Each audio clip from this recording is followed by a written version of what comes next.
occur in the business organization or take place in the business organization, these transactions have to be recorded in a systematic way. मैले भनेको कुरा सुनेको छ नि तिमीले?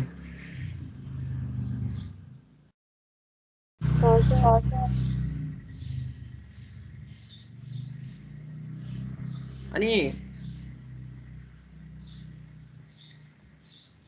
depending upon the size of business organization, many transactions, if the business organization is very small business organization, they have very few number of financial transactions in a day. If the business organization is large business organization and that deal with numbers of customers or any other people, there are the huge volume of financial transaction, and it is not possible to memorize all the financial transaction if they are not recorded in a books of account. त्यसलाई चाहिँ हामीले यदि खाताहरुमा लेखेनौं भनेदेखि,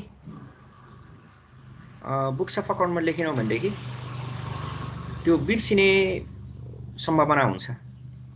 So first, financial transaction, whatever the transaction take place in the business organization and which are related to money, which are called financial transaction, this transaction should be first recorded in a set of books, in a book. So recording the financial transaction in a systematic manner, systematic way, is the first step of accounting. And recording is not all. Recording is only the first step of the financial transaction of accounting. After recording, the recorded transaction must be classified according to their nature. That means the same nature of financial transactions should be kept in one place, and after classifying the transaction,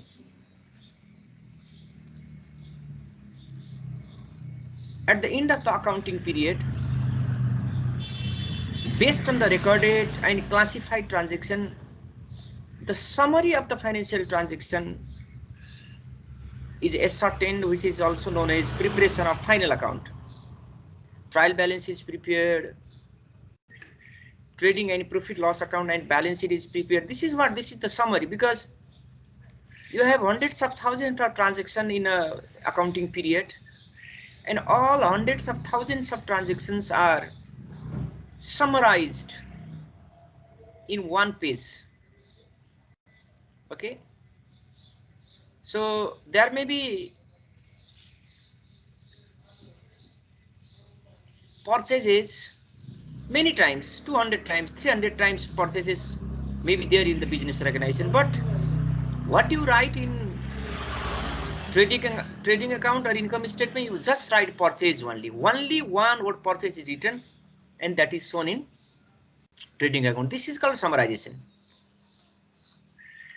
And after summarizing the financial transaction, the summarized transaction must be analyzed and interpreted. So what you understood? Suppose if you calculated, if you ascertained net profit of the business organization,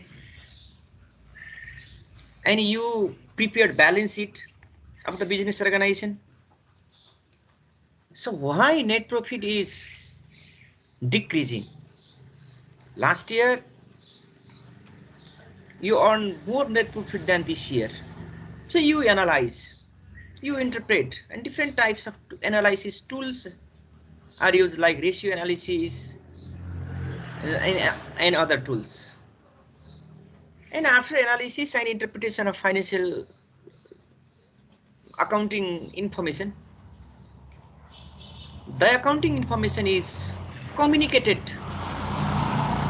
to different stakeholders. How much profit was earned by the business organization,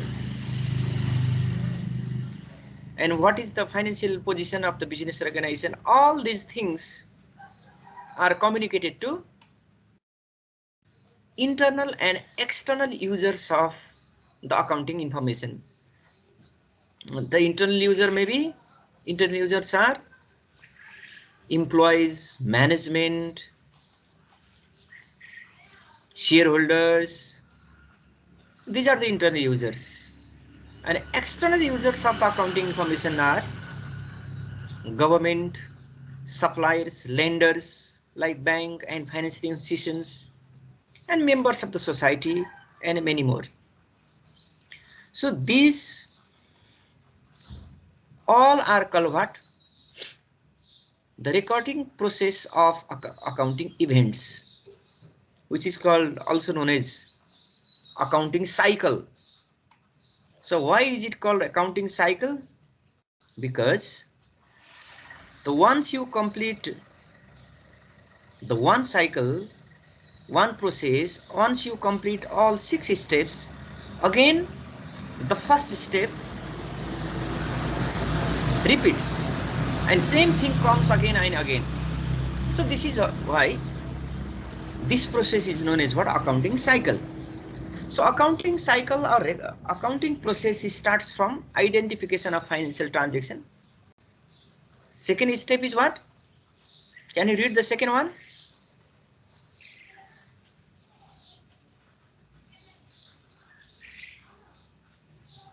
खै त second पढ भने खै पढ. Recording financial transaction. Recording financial transaction. And third? Classifying financial transaction. Classifying financial transaction. अनि त्यसपछि के होला? Summarizing. Oh. अब समराइजिङ गर्ने भने चाहिँ तिमीले प्रॉफिट एन्ड लस अकाउन्टहरु बनाउँछौ नि, त्यो समराइजिङ हो के? त्यो चाहिँ त्यत्रो कुराहरुलाई तिमीले 1-2 पेजमा ल्याएर राख्दिन्छौ अब.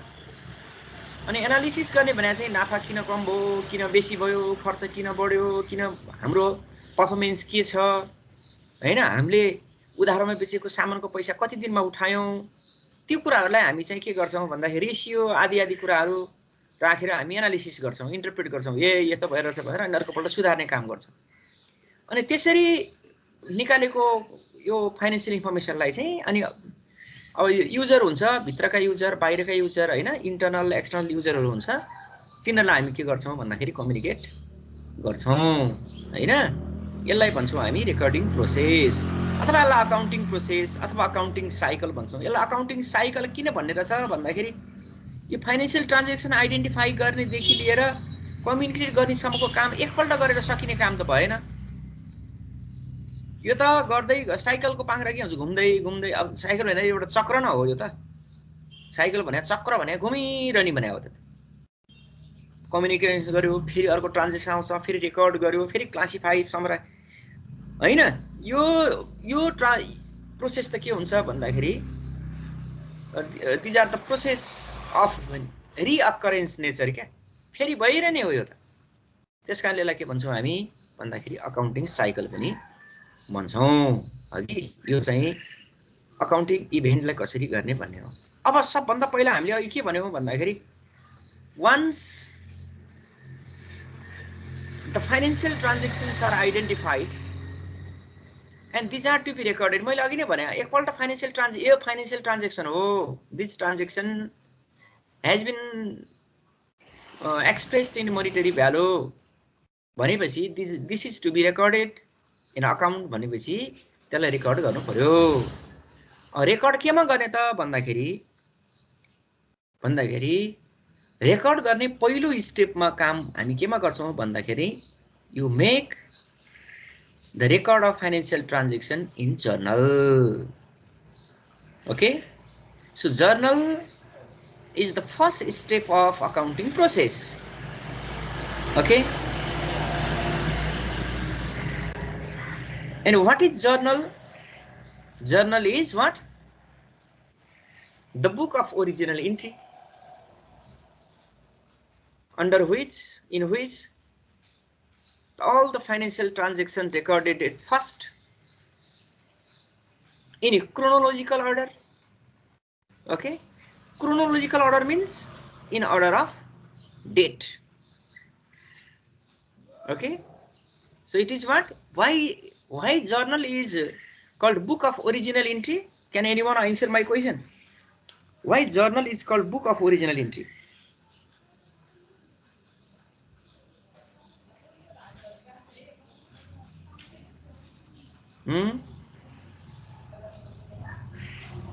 जर्नललाई किन बुक अफ ओरिजिनल इन्ट्री भनिन्छ?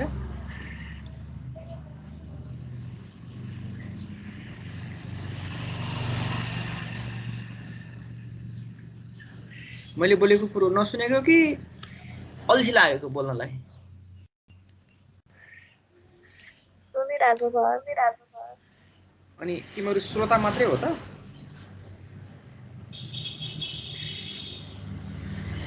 मैले त स्लाइड भित्र हेरेको छु, म त तिमीहरू सबै छोडेर गए पनि म त तिमीहरूले बोल्यो भने त म त बोलिरहेको हुन्छु, तिमीहरू कता कता पुगिसकेको हुन्छ, त्यो यहाँबाट लिभ गरेर पनि, अनि म चाहिँ उही बोलिरहने मान्छे छैन एकछिनपछि हेर्दाखेरि। मैले यहाँ तिमीहरू स्लाइड मात्रै देखाएको छु कि अहिले।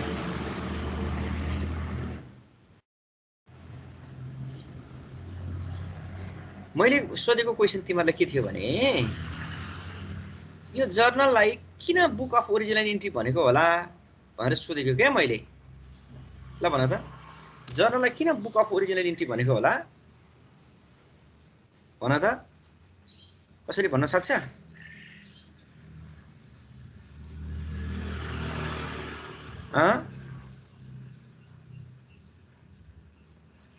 सक्दैन?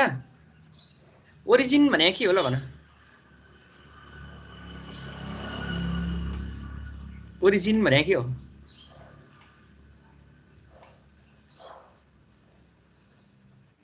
साइन्स पढेर आउने मान्छेले त हुन त यो फेरि साइन्स पनि फिजिक्स केमिस्ट्री मात्रै साइन्स पढ्ने मान्छे पऱ्यो यहाँ। अब बायोलोजी ओरिजिन अफ स्पाइसेस भनेर सुने छैन? जीवहरूको उत्पत्ति भनेर साइन्समा पढ्नु पर्छ नि। उत्पत्ति हो, उद्गम हो भन्दाखेरि फाइनेन्शियल ट्रान्जेक्सनहरूलाई रेकर्ड गर्ने कामको सुरुवात केबाट हुन्छ भन्दाखेरि जर्नलबाट हुन्छ हैन? त्यहाँबाट यसको स्टार्टिङ हुने भएर त्यसलाई ओरिजिनल इन्ट्री भनेको हो कि ओरिजिन त्यहाँबाट हुने भएर क्या। अकाउन्टको ओरिजिन चाहिँ त्यो अकाउन्टिङ प्रोसेसको ओरिजिन चाहिँ the accounting process starts from journal and subsidiary books पनि हुन्छ हैन? त्यसलाई जर्नल मात्रै हुँदैन। अब जर्नललाई अलिक सजिलो बनाउनको लागि चाहिँ के गरिन्छ भन्दाखेरि these are subdivided into other parts which are called subsidiary books or subdivision of journal. So these transactions are also recorded in subdivision of journal. First we discuss about journal and later we will discuss about subdivision of journal. So journal is known as book of original entry because all the financial transactions are first recorded in journal. And how financial transactions are recorded? These are recorded in chronological order. And every transaction, each and every and different types of transactions are recorded in journal. While recording the transaction in journal, the transactions are not classified. Whether the transaction is credit, cash, assets, liabilities, what will the transaction may be? If the transactions are financial transaction, these are recorded in journal. And the book which is used to record the financial transaction in one place in chronological order is known as book of journal or journal book. हैन? एउटा किताब एउटा कापी जस्तो प्रयोग गरिन्छ। त्यो जर्नलमा हामी के गर्छौं भन्दाखेरि सबै ट्रान्ज्याक्सनलाई हामी के गर्छौं त रेकर्ड गर्छौं हैन? त्यसलाई मितिको क्रम अनुसार पहिला आकोलाई पहिला लेख्दै लेख्दै लेख्दै लेख्दै जान्छौं। त्यसलाई भन्छौं हामी के त? जर्नल भन्छौं। है अब जर्नलमा पोस्टिङ गरिसकेपछि त्यसलाई के गरिन्छ भन्दाखेरि जर्नलमा त क्लासिफिकेसन गरिदैन। In journal transactions are not classified. all the transactions are different types of transactions recorded in a book. Okay, so in the second step, the transactions are classified and posted into respective accounts, which is called ledger account. अब ledger मा चाहिँ हामी के गर्छौं, ट्रान्जेक्सनलाई हामी classification गर्छौं. अब जर्नलको format त भन्नु परेन, पहिला पनि थाहा भइसकेको. डेट हुन्छ पहिला. इन द फर्स्ट कलम we write the date of transaction, and in the second column, this is the very important column, under which the affected account, like which account